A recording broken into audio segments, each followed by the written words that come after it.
जय मसी शालोम नमस्ते प्रिय दर्शकहरू म वीरेन्द्र धनुषे तपाईहरुको बीचमा फेरि आएको छु निरन्तर वचनको सेवा गर्नको लागि। आज विशेष गरी परमेश्वरले तपाईलाई प्रेम गर्नुहुन्छ भन्ने विषयमा केन्द्रित कुरा गर्न गएको छु। परमेश्वर जो हुनुहुन्थ्यो, जो हुनुहुन्छ र जो आउनु हुनुहुन्छ, उहाँ परमेश्वर प्रेमिलो परमेश्वर हुनुहुन्छ।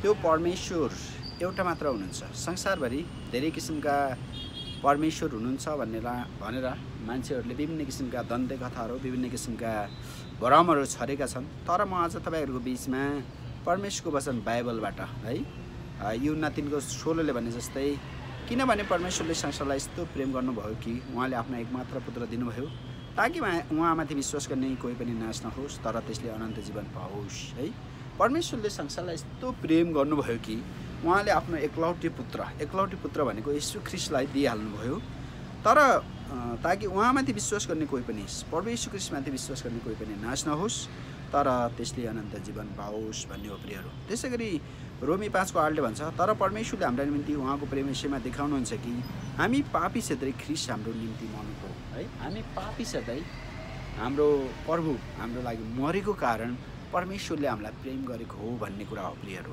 है, संसारमा मानिसहरू परमेश्वरको प्रेम नपाएर भतारिरहेका छन्। है, कसैलाई ढुङ्गा मानिराखेका छन्, कसैले चौतारी मानिराखेका छन्, कसैले रुख मानिराखेका छन्, कसैले छाया मानिराखेका छन्। विभिन्न किसिमको मान्ने क्रम छ। है, व्यक्तिगत रूपमा कसैले केही विश्वास गर्छ उनीहरूको कुरा हो, तर यो भ्रममा बाँचिरहेका मानिसहरू धेरै छन्।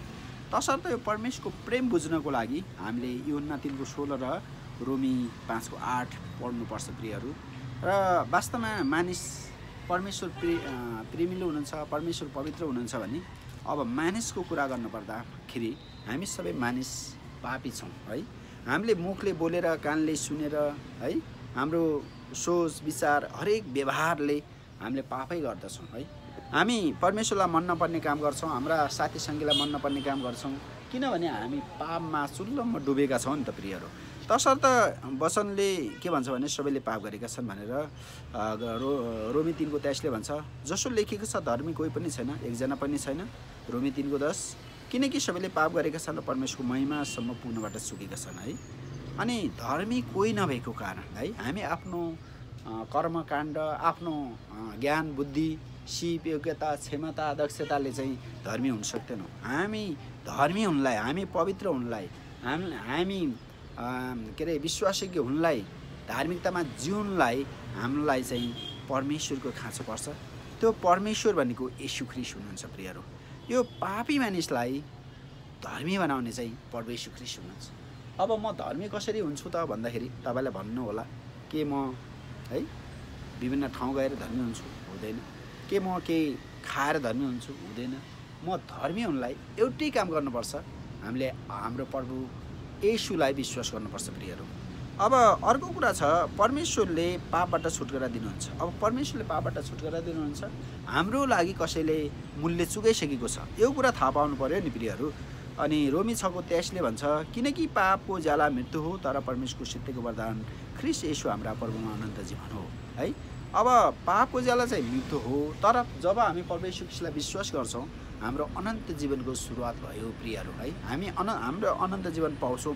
है, अनि त्यसै गरी के अरे कोरिन्थी 15:3-4 ले भन्छ, किनभने मैले जे पाएँ त्यसैलाई सबैभन्दा मुख्य विषयको रूपमा तिमीहरूलाई सुम्पिदिए, अर्थात् पवित्र धर्मशास्त्र अनुसार ख्रीष्ट हाम्रा पापको निम्ति मर्नुभयो, उहाँ गाडिनुभयो, पवित्र धर्मशास्त्र अनुसार तेस्रो दिनमा उहाँ पुनर्जीवित पारिनुभयो। पहिलो कोरिन्थी 15:3-4 अनुसार हाम्रो पापको क्षमा प्रभु यीशु ख्रीष्टले तिरिसक्नुभयो। प्रभु यीशु ख्रीष्टले त्यसको लागि बलिदान भइसक्नुभयो। उहाँ चाहिँ मर्नुभयो, उहाँ गाडिनुभयो, उहाँ चाहिँ बहरी उठ्नुभयो, अर्थात् उहाँको चाहिँ पुनरुत्थान भयो प्रियहरू। अनि त्यसै गरी एफिसी 2:8-9 अनुसार, किनभने अनुग्रहबाट विश्वासद्वारा तिमीहरूले उद्धार पाएका छौ र यो तिमीहरू आफैबाट हुन, यो त परमेश्वरको वरदान हो, कर्मद्वारा होइन, न त मानिसले घमण्ड गर्नेछ।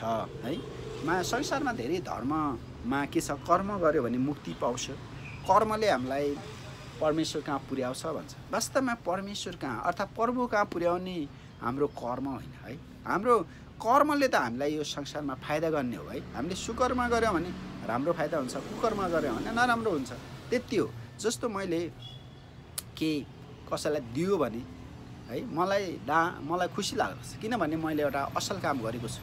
तर मैले कसैलाई लुट्यो भने मैले कुकर्म गर्यो, मैले मान्छेको मन दुखायो है, मान्छेलाई दुःख दियो, त्यो हो नि त। तर अब दिँदैमा फेरि म परमेश्वर कहाँ जाने होइन है। संसारमा दिने दानवीरहरू कति छन् कति है। एउटा हामीले पहिले पढ्थ्यौँ, बलि राजाले आफ्नो ज्यानै दियो है, बलि चढायो तर त्यसको कुनै अर्थ छैन। तर त्यस्तै गरी अरू विभिन्न किसिमका कुरा छन्, दिएका कुरा होइन। जस्तो एउटा राजाले आफ्नो शरीर बराबरको के अरे मासु एउटा गिद्धलाई दिएको अर्थात् एउटा बाँझलाई दिएको कुरा हामी पढ्न पर्छौँ। तर त्यो चाहिँ एउटा सेक्रिफाइस हो है, बलिदानको कुरा है।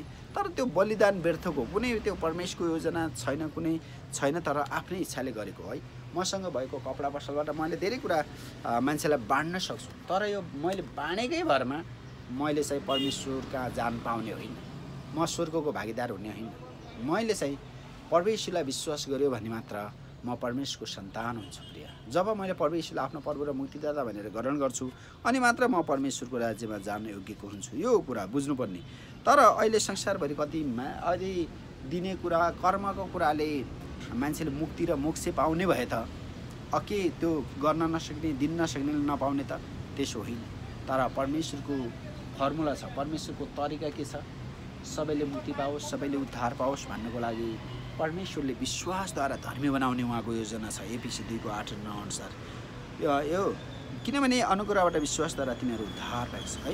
परमेश्वरले हामीलाई अनुग्रह गर्ने, हामीले विश्वास गर्ने, हामीले परमेश्वरलाई विश्वास गर्ने, उहाँले हामीलाई अनुग्रह गर्ने, अनि त्यसबाट उद्धार हुने, त्यही कुरा हो है।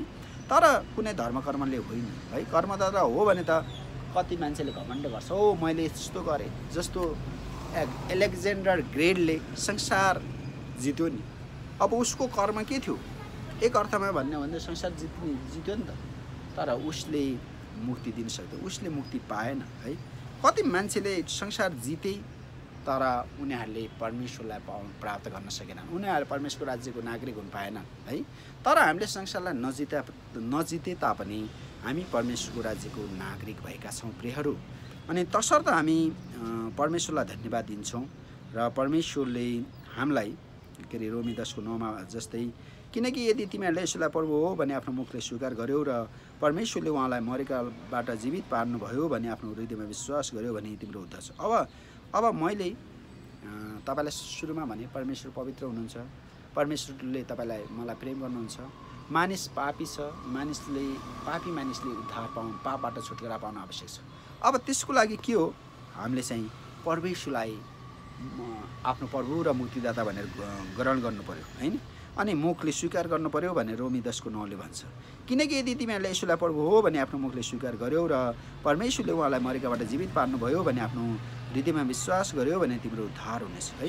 हाम्रो उद्धार पाउन, हामी पापबाट छुटकारा पाउन हामीले परमेश्वरलाई प्रभु, तपाईँ मेरो प्रभु हुनुहुन्छ, म पापी हुँ, तपाईँ परमेश्वरको पुत्र हुनुहुन्छ, परमेश्वर कहाँ जाने बाटो तपाईँ नै हुनुहुन्छ, तपाईँलाई म विश्वास गर्दछु, तपाईँलाई म ग्रहण गर्दछु भनेर विश्वास गर्नु आवश्यक छ।